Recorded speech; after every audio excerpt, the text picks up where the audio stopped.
Hi, the next technique is called checking the storm. Any technique with the name storm in it, you know is going to be a club. And I'd like to make clear the difference between a club and a stick. A lot of people who have done the stick fighting and arnis and stuff, they think stick, oh, it's a stick, which is a thin thing. They go, oh, I could just... These techniques were not written for stick attacks. They were written for club attacks. A club is big and heavy and has a lot more momentum when it goes. So it's not going to be something someone can go... If you can do that with it, you've got a stick, not a club. So important distinction when you're thinking about these techniques. Now this one is called checking the storm. Normally, this is one of those that they put it from white to yellow and you go, wow, okay, this is different than the other techniques.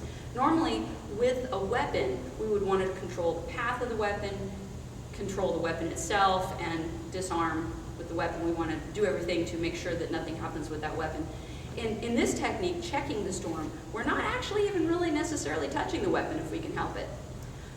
Say you find yourselves in a building under construction, say, and you see someone and they don't want to be your friend. So this crazy guy just comes out of nowhere and grabs a giant big stick and he's going to hit you with it. I am not in agreement to being hit over the head with that stick. So when I'm standing here, we're going to do it kind of slow, to just the whole thing. It's coming over the top. I'm going to move offline, snap kick, ball kick, back knuckle. We're going to move it this way just a little bit more, this angle, so you can see all of it right from here. Snap kick, ball kick, back knuckle. Now this one has a whole bunch of things in it.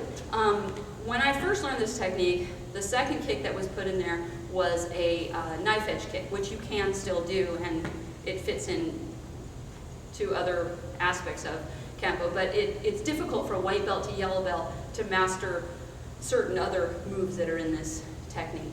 So the first thing that's going to happen is going to be a straight overhead club, and he's going to have a lot of mass coming with him. He's doing this straight down, he's not wiggling around, he's not throwing it all different ways. So when he's going, ah! First thing I'm going to do with the club is I'm going to get out of the way. Let's try to throw from the other side. So he's going to be coming overhead. First thing I'm going to do, I'm going to move. I'm going to get out of the way. The best way to avoid having someone hit you is just to move. Then you don't have to use any of your weapons at all. So what we're going to do first, from this position, here it comes, I'm going to step up the circle. Now imagine a clock. Here we are, and there's 12, and I'm standing at 6. Here's 5, here's 4. We're going to be moving up a clock. So from here, I'm going to take my right foot, I'm going to step up the circle, or moving up the clock, with my right foot to 4 o'clock, and I'm going to turn, sliding my left foot over into a cat stance, facing my opponent's now groin. As he steps through, the club is going to be, he's going to be using the momentum and going by, and he's going to have his groin now available to me. Boom. One of the things that students have the most trouble with from white to yellow is they have a tendency to step straight over to the side. They go straight over to, from where they are at 6, it's not even, it's in the direction of 3, but it's not actually 3 because you're moving into a whole different circle. So people go over here and they say, I can't reach. Well, that's true. Part of the idea of moving up the circle is so you can get a little bit closer to your opponent. And that's what we want to practice here, is stepping up and moving closer to your opponent and stepping into that transitional cat stance, which also protects your groin, although you're not going to be there long enough for anyone to do anything. So as the attack comes, we're going to step up to 4, moving into a cat stance, snap kick to the groin. This next part is where it gets a little bit more difficult. From here, we're going to turn into a rotating twist stance. That's why I say this is difficult for white to yellow belt, because they say, I don't know how to do that. So we need to practice from here, turning your foot, in this case out to the left, and you're going to spin and drop.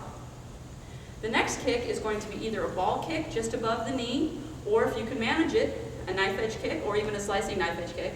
Either one, or any of those, they all will work. We tend to teach our white belts going to yellow belts to do it as a ball kick because there's less of lining up. It's easier to line this up than it is to cock and shoot it out there, which is something that they haven't gone over as much yet. Excuse me. So as you're stepping up the circle,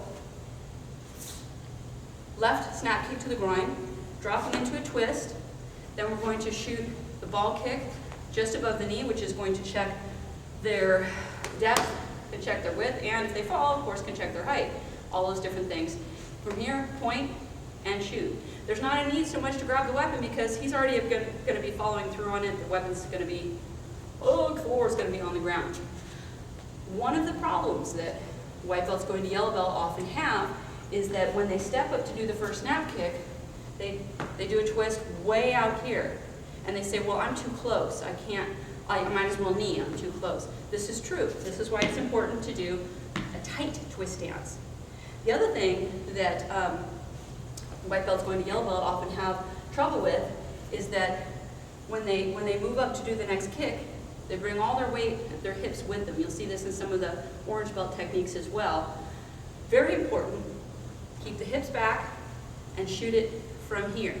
If you try and lift all your weight up on top of your leg and kick, you are going to be right on top of the person. There's going to be no way that you're going to get that in. You're going to end up doing a knee or something else, and you're going to have a hard time with it. One of the things that I do when I find that students, especially those who come in from Taekwondo or harder style, they tend to want to go, yeah, and they pull away and using their hips, which is great for generating power, but for a lot of our techniques, for the snap kick, we want to keep our hips back for range purposes. So what I'll often do is when someone's throwing a kick, prepare to throw a kick, snap kick, is I'm going to hold the back of their belt to keep them, if they're going to be crazy and going to pull their weight up, I'm going to hold the back of their belt and make sure that they don't go anywhere with it, and it helps to remind them to keep their hips back when doing a snap kick. So again, on checking the storm, let's move over this way so we can get past that. Okay, so from here, we're going to move up the circle. Hands are going to come up as a check. Right hand, left hand. We really shouldn't have to touch the weapon coming at us. From here, that nice rotating twist stance, ball kick, sending them back, planting forward at the same time. The back knuckle comes out and back. What goes out must come back. And the check is here just in case. One of the things that is very important that we teach everyone who comes through, just in case, block your face. So no matter what we're doing, whether it's in the katas or in the techniques, we want to have something nearby to protect our face. If it's a check, if it's a strike, something. Just in case, block your face. What goes out must come back, usually in the same fashion. This one is checking the storm. So to piggyback on what Amy was saying earlier and some of the points, further after you work from the cat stance or whatever stance you're doing, when you do that front snap kick, and she's saying to do that tight twist stance, the other reason too is to make sure that you have a clear path for that front leg. If you do your twist stance too tight after you do your kick, then now you're going to walk. You're going to have to essentially go around your front leg to get to that next target. So part of the thing is being able to tight pivot, get that back heel up, and then you've got a direct shot to that knee. One of the other things is let's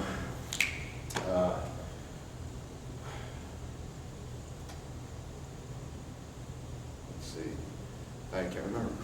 Well, it's a very important part, so please remember that last part. You'll be quizzed on it later.